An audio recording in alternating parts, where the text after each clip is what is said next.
Good morning students. आज मैं आप लोगों को संवैधानिक व्यवस्था का संकट का स्मरणीय बिंदु या पॉइंट्स टू रिमेंबर के बारे में बतलाने जा रही हूँ कि इसमें इस चैप्टर में क्या इम्पोर्टेंट्स बिंदु दिए हुए हैं। तो चलिए देखते हैं आगे।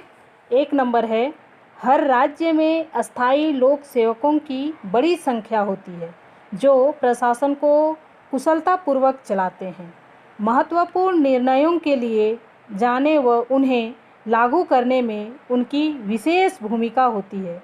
इसी को नौकरशाही कहते हैं। दूसरा है, यह प्रश्न उठता है कि अस्थायी लोक सेवकगण राजनीति से दूर रहे या सत्ताधारी दल के साथ अपनी आबद्धता बनाए रखे।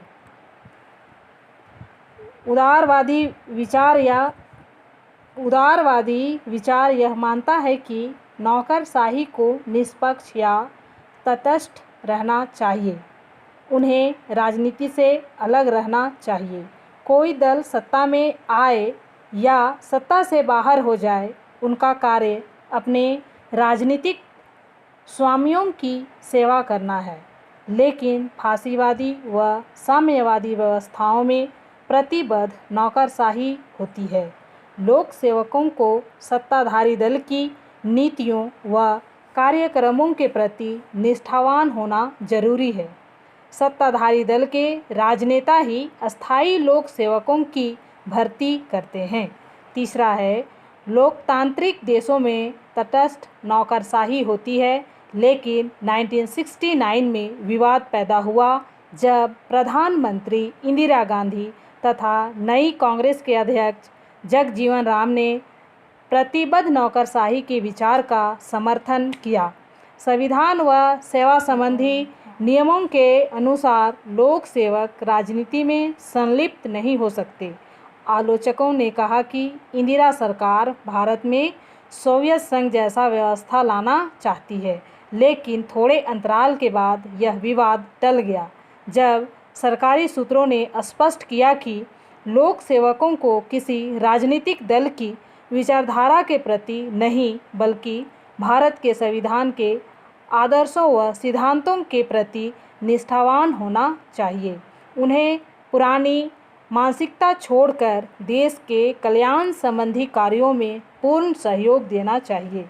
यह विचार मान्य हुआ कि भारत जैसे विकासशील देश के संदर्भ में नौकरशाही की प्रतिबद्धता की पुनर्व्याख्या की जानी चाहिए। चौथा नंबर है, नौकरशाही की तरह न्यायपालिका भी तटस्थ होनी चाहिए। लोकतंत्र में न्यायपालिका की स्वतंत्रता बहुत जरूरी है। इसका यह अर्थ है कि न्यायाधीशों को राजनीति से दूर रखा जाए, वे स्वतंत्र होकर विवादों का निपटान करें। फासीवाद व साम्यवादी देशों में न्यायालयों को सत्ताधारी पार्टी की नीतियों के अनुसार काम करना पड़ता है, लेकिन भारत में न्यायपालिका की स्वतंत्रता को बनाए रखने हेतु अनेक उपाय किए गए हैं। 5वां नंबर, भारत में प्रतिबद्ध न्यायपालिका का मुद्दा उठा जब सर्वोच्च न्यायालय ने सरकार के विरुद्ध निर्णय दिए। गोलकनाथ केस 1967 में न्यायालय ने कहा कि संविधान में कोई ऐसा संशोधन नहीं हो सकता जो मौलिक अधिकारों में कटौती करे। इंदिरा सरकार ने यह रणनीति बनाई कि न्यायालय में ऐसे लोगों की नियुक्तियां की जाए जिनका सामाजिक दर्शन सरकार की नीतियों के अनुकूल हो। इसलिए 1973 में वरिष्ठता की स्थापित परंपरा को तोड़ते हुए A.N. रे को प्रधान न्यायाधीश बनाया गया, जिसके विरोध में 3 वरिष्ठ जजों ने त्यागपत्र दिए। 6 नंबर, लोकतंत्र का अर्थ है उत्तरदायी शासन। संसदीय प्रणाली में विधानमंडल अविश्वास के प्रस्ताव से सरकार को अपदस्थ कर सकता है, लेकिन 1972 में जयप्रकाश नारायण ने नवनिर्माण आंदोलन चलाया, जिसका पहला प्रयोग गुजरात में हुआ। युवाओं व छात्रों ने कांग्रेस की सरकार को भ्रष्ट कहकर निंदित किया तथा विधायकों से बलपूर्वक त्यागपत्र लिखवाए गए। 1974 में राज्यपाल ने विधानसभा को भंग कर दिया, लेकिन यह आंदोलन बिहार में विफल हुआ।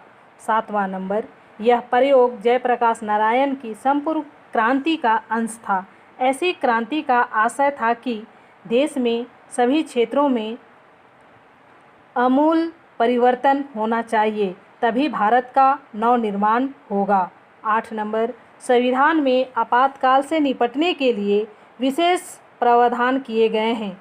ऐसे प्रावधान जर्मनी के वायकर संविधान में रखे हुए थे, जिनका हिटलर ने दुरुपयोग किया।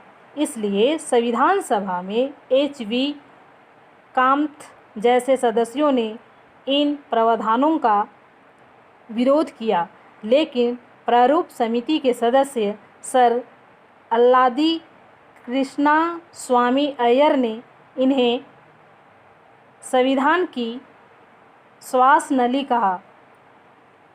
9वां नंबर, जयप्रकाश नारायण के संपूर्ण क्रांति अभियान ने देश की आंतरिक व्यवस्था को हिला दिया। इसी से निपटने हेतु जून 1975 में अनुच्छेद 352 के तहत राष्ट्रपति ने संकट काल की घोषणा की, जो मार्च 1977 तक चला। यह 1 नंबर का क्वेश्चन है। 10 नंबर, आपातकाल के दौरान सरकार ने अनेक प्रकार की ज्यादतियाँ की। विपक्ष को लगभग कुचल दिया गया। मनमाने तौर पर नज़रबंदियाँ की गई। इसलिए 1977 के चुनावों में निर्वाचकों ने जयप्रकाश नारायण द्वारा रचित जनता पार्टी को विजयी बनाया। केंद्र एवं अनेक राज्यों में जनता पार्टी की सरकारें बनी। लोगों की अनिवार्य स्वतंत्रताओं की रक्षा के लिए अनेक संगठन बने। 11 नंबर, देवकांत वरुआ ने नारा लगाया, Indira is India, India is Indira. तो बच्चों, यह था इस चैप्टर का इम्पोर्टेंट पॉइंट्स। आज मैं इतना ही बतलाकर क्लास समाप्त करती हूँ। Thank you.